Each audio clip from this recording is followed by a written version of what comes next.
ফেব্রুয়ারিতে ত্রয়োদশ জাতীয় সংসদ নির্বাচন। সারা দেশ প্রস্তুত হচ্ছে একটি অবাধ, সুষ্ঠু এবং গ্রহণযোগ্য নির্বাচনের জন্য। কি ভাবছেন সাধারণ মানুষ থেকে শুরু করে আগামীর জনপ্রতিনিধিরা? সে কথা জানাতে ডিবিসি নিউজের ইলেকশন এক্সপ্রেস ছুটে যাচ্ছে সব সংসদীয় আসনে।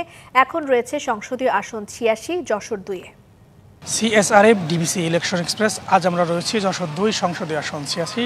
আজ আমরা সারাদিনই ছিলাম যশোর ১ এবং এখন রয়েছে ২ আসনে। আজ আমাদের সঙ্গে যুক্ত রয়েছেন যশোর চেম্বার্স অব কমার্সের সভাপতি মিজানুর রহমান খান এবং বিএনপির একজন মনোনয়ন প্রত্যাশী।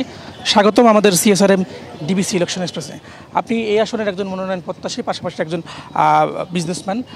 আপনি তো আপনার গণসংযোগ শুরু করছেন, কতটা সাড়া পাচ্ছেন ভোটারদের থেকে? আপনার প্রতিশ্রুতি কি তাদের সাথে? ধন্যবাদ আপনাকে। যে আপনি জানেন যে বিশেষ করে এই জনপদে অর্থাৎ যশোর ২, চৌগাছা, ঝিগরগাছার এই ২টা উপজেলা, ২টা পৌরসভা, আমাদের এখানে ২২টা ইউনিয়ন আছে। এই জনপদে দীর্ঘ ১৬ বছর আমি জনগণের তৃণমূলের সাথে আছি। দীর্ঘ ১৬ বছর আন্দোলন সংগ্রামে তাদের সাথে ছিলাম, তাদের পাশে মামলা মোকদ্দমা সহযোগিতা করেছি, হাসপাতালে গেছি, অসুস্থ পাশে থেকেছি। সর্বোপরি এই জনপদের মানুষের আত্মার অন্তঃস্থলে আমি প্রবেশ করছি। সুতরাং আমি শতভাগ আশাবাদী এই অঞ্চলের মানুষ আমাকে সেই নিজের পরিবারের সন্তান হিসেবে গ্রহণ করেছে। আপনি তো গণসংযোগ করছেন, আপনার এলাকায় বেশ কিছু সমস্যাও রয়েছে, নতুন ভোটার রয়েছে, পাশাপাশি নারী ভোটারও এবার অনেক বেশি। তাদের জন্য আপনার প্রতিশ্রুতি কি, আপনি যদি নির্বাচনে জয়ী হন এবং বিশেষ করে বেকার যুবকদের জন্য, আপনি যেহেতু একজন ব্যবসায়ী, তাদের জন্য আপনি কি করবেন এই আসনকে এগিয়ে নিয়ে যাওয়ার জন্য? আপনি জানেন যে বিশেষ করে এবারে আমাদের বাংলাদেশের একটা স্লোগান আছে, তরুণ প্রজন্মের বাংলাদেশ। আগামী তরুণ প্রজন্মরাই নতুন বাংলাদেশ বিনির্মাণ করবে। সেক্ষেত্রে এই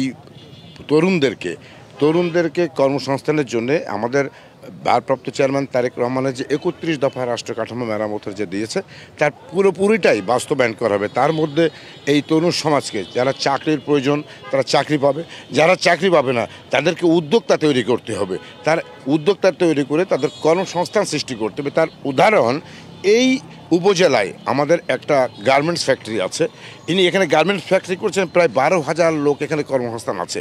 আমরা মনে করি ঢাকার যে সমস্ত গার্মেন্টস আছে, যারা অন্য অন্য ডিস্ট্রিক্টে করতে চায়, এই জনপদে আমরা সেই গার্মেন্টস এবং অন্যান্য ইন্ডাস্ট্রি এনে এখানে যারা চাকরি পাবে না সেই সমস্ত তরুণদের কর্মসংস্থানের ব্যবস্থা আমাদের করার পরিকল্পনা আছে।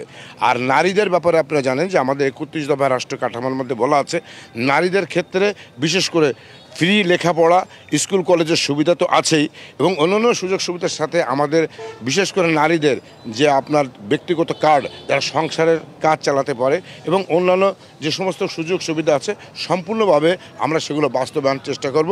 এবং আমি যদি নির্বাচিত হই এই আসনে, আমি এই নারী সমাজের জন্য বাংলাদেশের মধ্যে একটা মডেল সেবক হিসেবে পরিচিত হতে চাই।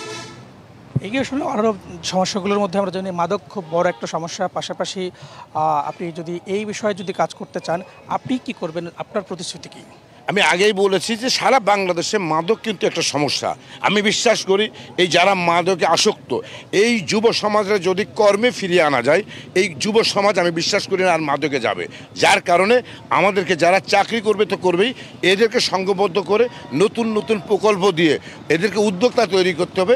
উদ্যোক্তা তৈরির মাধ্যম দিয়ে এদেরকে কর্মে ফিরিয়ে আনতে হবে। আমরা যদি কর্মে ফিরিয়ে আনতে পারি, আমি মনে করি না এই যুব সমাজ আর মাদকে ফিরে যাবে। অর্থাৎ মাদকের বিরুদ্ধে অভিযান তো চলবেই, এবং পাশাপাশি তাদেরকে অন্তত সুস্থ মস্তিষ্কে ফিরিয়ে এনে তাদের কর্মসংস্থানের ব্যবস্থা করে মাদক মুক্ত করে ছাড়ব ইনশাল্লাহ। এই আমার ইচ্ছা আছে এর মধ্যে। আপনি সহ এই আসনে আরও বিএনপির অনেক প্রার্থী রয়েছেন যারা মনোনয়ন চাচ্ছেন। সেক্ষেত্রে আপনাকে যদি দল নমিনেশন না দেয়, আপনি তাদের হয়ে কাজ করবেন, দলকে এগিয়ে নিয়ে যাওয়ার জন্য কী করবেন? আপনার পরিকল্পনা কী? দেখেন, এই ব্যাপারে আমাদের দলের ভারপ্রাপ্ত চেয়ারম্যানের নির্দেশনা আছে, এবং আমরা এই আসনের যতগুলো মনোনয়ন প্রত্যাশী ছিলাম, সবচেয়ে আনন্দের বিষয় আমাদের ভারপ্রাপ্ত চেয়ারম্যান এবং দল যে নির্দেশনা দিয়েছে, নির্দেশনা দেওয়ার অন্তত আরও ১ মাস আগে আমাদের এই অঞ্চলে যতগুলো প্রার্থিতা মনোনয়ন প্রত্যাশী ছিলাম, তারা আমরা এক মঞ্চে কাজ করেছি, এবং আমরা ঘোষণা দিয়েছি আমাদের মধ্যে যেই নমিনেশন পাক, আমরা দলকে বিজয়ী করার জন্য সবাই একসঙ্গে ঐক্যবদ্ধভাবে কাজ করব। এটা আমাদের প্রতিশ্রুতি, এটা আমাদের ভারপ্রাপ্ত চেয়ারম্যানের নির্দেশনা, আমাদের মেনে চলতে হবে। এ ব্যাপারে আমাদের কোনো দ্বিমত নাই। সেক্ষেত্রে যদি বলতে চাই যে জামাতের একক প্রার্থী দিয়েছেন, এখানে সব জায়গাতেই জামাতের একক প্রার্থী, আপনাদের জন্য একটা চ্যালেঞ্জ হবে কিনা? আমি মনে করি না এইটা জামাতের জন্য এখানে চ্যালেঞ্জ হবে, কারণ আপনি জানেন এর আগে আমাদের জোট ছিল, সেই জোটের মধ্যে জামাতও ছিল, এই বিএনপির ভোটেই তো জামাতের প্রার্থী বিজয়ী হচ্ছিল। আজকে যে কোনো কারণে হয়তো তারা আমাদের সাথে নাই, কিন্তু আমরা মনে করি বিএনপি 16 বছর আন্দোলন সংগ্রামের নেতাকর্মী যেভাবে জড়িয়ে ছিল, আন্দোলন সংগ্রামে তাদের অংশগ্রহণ ছিল এবং খুন গুম মামলা মোকদ্দমা যারা নিষ্পত্তি হয়েছিল, কোনো বিএনপির কর্মী ধানের শীষের বাইরে যাওয়ার কোনো সুযোগ নেই। বিএনপি এক এবং ঐক্যবদ্ধ, এবং এই ঐক্যবদ্ধ হয়ে কাজ করলে জামাত বলে কোনো জামাতকে আমরা ওই জায়গাটায় চ্যালেঞ্জ হিসেবে মনে করছি না। আমরা বিপুল ভোটে বিজয়ী হবে এই আসন আমরা প্রত্যাশা করি। জি, ধন্যবাদ আপনাকে আমাদের সঙ্গে সময় দেওয়ার জন্য।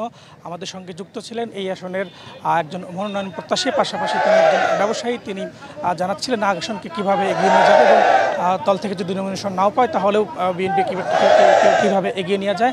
আজ আমরা পরবর্তীতে রাত 9টায় আমাদের সঙ্গে অন্য একজন মনোনয়ন প্রত্যাশী, ততক্ষণ CSRM ডিবিসি ইলেকশন এক্সপ্রেসের সঙ্গে থাকবে।